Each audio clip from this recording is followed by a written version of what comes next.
Welcome to ఎన్డీజీ news. నా పేరు Narasimha Rao. Nandigama Raithupeta TDP కార్యాలయంలో బీసీలకు 34% రిజర్వేషన్లు కేటాయించడంపై చంద్రబాబు నాయుడు, పవన్ కళ్యాణ్ మరియు నరేంద్ర మోదీ చిత్రపటాలకు పాలాభిషేకం చేశారు. ఎన్టీఆర్ ఆవిర్భావం నుండి నేటి కూటమి ప్రభుత్వం వరకు బీసీల రాజకీయ, సామాజిక మరియు ఆర్థిక సాధికారతకు తెలుగుదేశం పార్టీ పెద్దపీట వేస్తుందని నేతలు పేర్కొన్నారు. గత వైసీపీ ప్రభుత్వం బీసీలను ఓటు బ్యాంకుగా వాడుకుంటే కూటమి ప్రభుత్వం మాట నిలబెట్టుకుంటూ నిర్ణయాలు తీసుకుంటుందని నాయకులు స్పష్టం చేశారు. పార్టీ ప్రవేశపెట్టిన బీసీలకి రూరల్లో 34%, అలాగే అర్బన్లో 33.1%. అన్న నందమూరి తారక రామారావు గారు ఆ రోజు తెలుగుదేశం పార్టీ స్థాపించింది బడుగు బలహీన వర్గాల ఆశాజ్యోతి కోసం. ఆ రోజు అందరి పాటుపడాలని ఎంతో సదుద్దేశంతో బీసీలకు రిజర్వేషన్ కల్పించడం జరిగింది. దాన్ని దృష్టిలో ఉంచుకొని అందరూ కూడా రాజ్యాధికారం అనుభవిస్తున్నారు.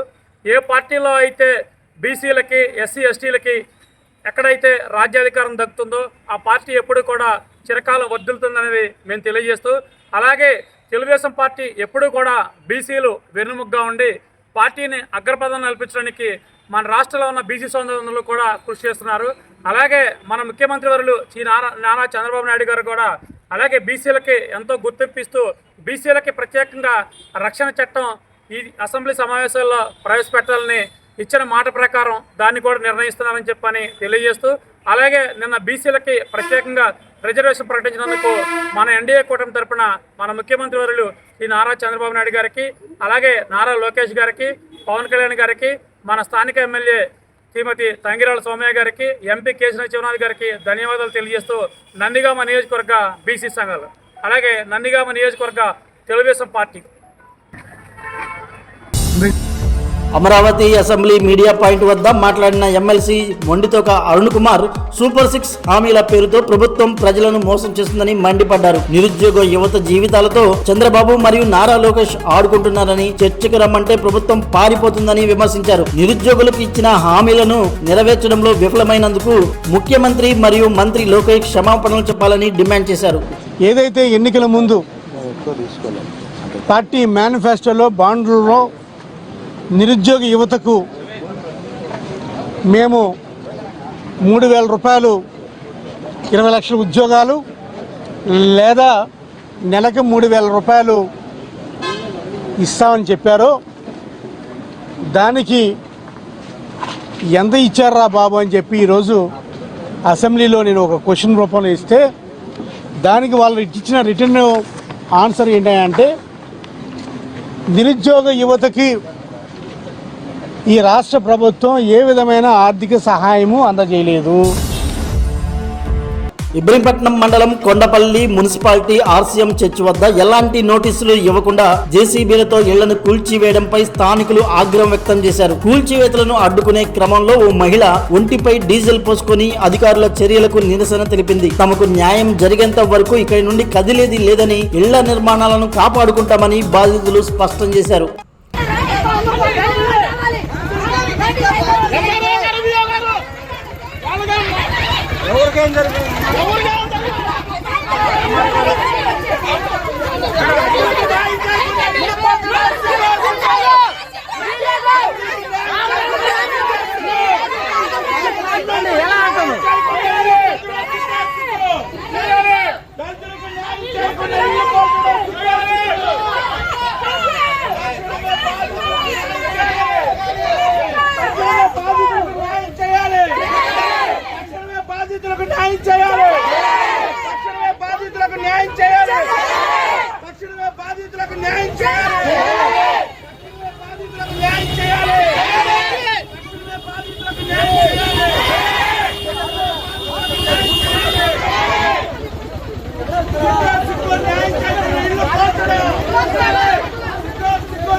స్నేహితులతో కలిసి ఈత కొట్టేందుకు విజయవాడ దుర్గా ఘాట్ కు వచ్చిన బాలుడు నీటిలో మునిగి మృతి చెందాడు. కృష్ణా నదిలో మునిగిపోయిన బాలుడి మృతదేహాన్ని వెలికి తీసినట్టు పోలీసులు సమాచారం అందించారు. మృతుడి వివరాలు ఇంకా తెలియాల్సి ఉంది.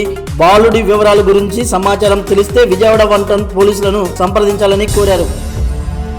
డిఎస్సి అంశంపై చర్చించేందుకు ప్రభుత్వం సిద్ధంగా ఉన్న శాసన మండలి విలువైన సమయాన్ని వైసీపీ సభ్యులు కావాలనే వృధా చేస్తున్నారని నాదెండ్ల మనోహర్ ఆగ్రహం వ్యక్తం చేశారు. వైసీపీ సభ్యులు శాసన మండలి చైర్మన్ పోడియం ఎక్కి రసాభాసా చేస్తూ సభా మర్యాదలకు విఘాతం కలిగిస్తున్నారని ఆయన మండిపడ్డారు. ప్రజా సమస్యలపై చర్చించేందుకు సభా సాంప్రదాయాలను మరియు నిబంధనలను పాటించాలని వైసీపీ సభ్యులకు ఆయన విజ్ఞప్తి చేశారు. నిర్ణయం తీసుకోండి. పోడియం పైకి ఎట్లా రాణిస్తారు అధ్యక్ష వాళ్ళని? పోడియం పైకి ఎట్లా రాణిస్తారు అధ్యక్ష వాళ్ళని? మీరు యాక్షన్ తీసుకోండి అధ్యక్ష, యాక్షన్ తీసుకోండి.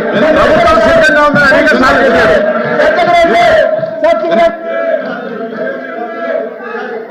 మనోహర్ గారు, మీరు మంత్రి గారు, స్పీకర్ గా కూడా చేసుకున్నారు. మీరు పదే పదే మీరు సభ ఆటలు పెట్టమంటే తప్పే లేదు. చర్యలు తీసుకోమన్నప్పుడు చర్యలు తీసుకోవడానికి దానికి ఏం ప్రొసీజర్ ఉందో ఫాలో అవ్వండి. అంతే తప్ప మీరు చైర్ని పదే పదే మీరు పెద్ద స్వరంతో మీరు చేయలేకపోతున్నారు అనేటటువంటి కాదు. మీకు ఏ మీరు ఏ ప్రొసీజర్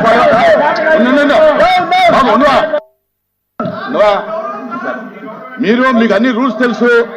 ఏం చర్యలు తీసుకోవాలో, ఎలా చర్యలు తీసుకోవాలో ఆ ప్రొసీజర్ ఏంటో మీకు తెలుసు.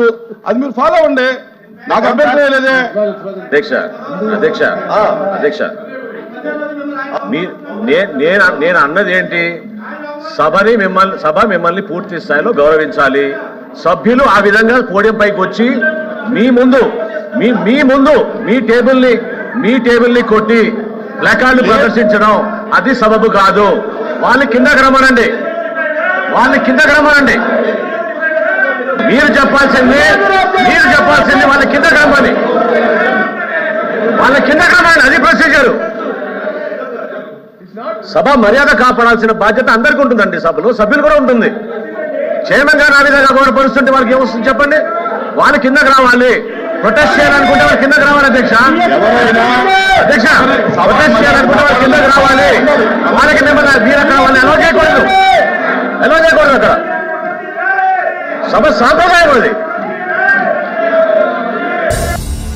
జగ్గేపేట మండలం షేర్ మహమ్మద్ పేట రామచంద్రపేట సరిహద్దుల్లో శ్రీ సాయిరాం లైఫ్ సైన్స్ కర్మాగార నిర్మాణాన్ని నిలిపివేయాలని సిపిఎం ఆధ్వర్యంలో ధర్నా నిర్వహించారు. సిపిఎం జిల్లా కార్యదర్శి డివి కృష్ణ మరియు సిఐటియు నాయకులు పాల్గొని రసాయన పరిశ్రమ స్థాపనతో పర్యావరణానికి ముప్పు ఉందనే ఆందోళన వ్యక్తం చేశారు. కాలుష్యకారక పరిశ్రమల వల్ల ప్రజలు మరియు పంటలు దెబ్బతింటాయని, స్థానికుల అభ్యంతరాలను పరిగణలోకి తీసుకొని నిర్మాణాన్ని రద్దు చేయాలని డిమాండ్ చేశారు. పోరాడతాం. మా 2 గ్రామాల ప్రజల ప్రాణాలకు హాని కలిగించే కెమికల్ ఫ్యాక్టరీ తీసేసేంత వరకు పోరాడతాం. కెమికల్ ఫ్యాక్టరీని తీసేసేంత వరకు అందించాలి. ప్రభుత్వ అధికారులు వెంటనే అందించాలి. మొద్దు నిద్రపోతున్న ప్రభుత్వ అధికారులు వెంటనే అందించాలి. పొల్యూషన్ బోర్డు అధికారులు వెంటనే అందించాలి.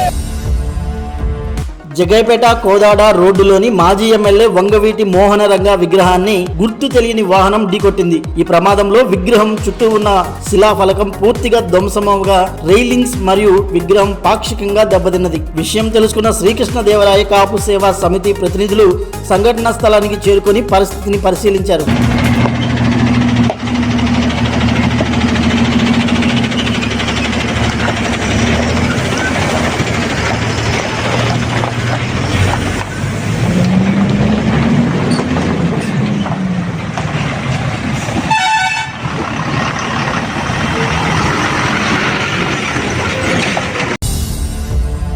సిమెంట్ ఫ్యాక్టరీల భారీ వాహనాల రాకపోకల వల్ల జగ్గేపేట నుండి ముత్యాల వెళ్లే R&B రోడ్డు తీవ్రంగా దెబ్బతిని గుంతలమయంగా మారింది. పుణ్యక్షేత్రాలు, పులిచింతల ప్రాజెక్టు మరియు తెలంగాణ ప్రాంతానికి వెళ్లే ముఖ్యమైన రహదారి కావడంతో నిత్యం వాహనదారులు ఇబ్బందులు పడుతున్నారు. ముఖ్యంగా అగ్రహారం వద్ద రోడ్డు దెబ్బతిని రాత్రి వేళల్లో ప్రమాదాలు జరుగుతున్నాయని, తక్షణమే రోడ్డుకు మరమ్మతులు చేపట్టాలని ప్రజలు కోరుతున్నారు.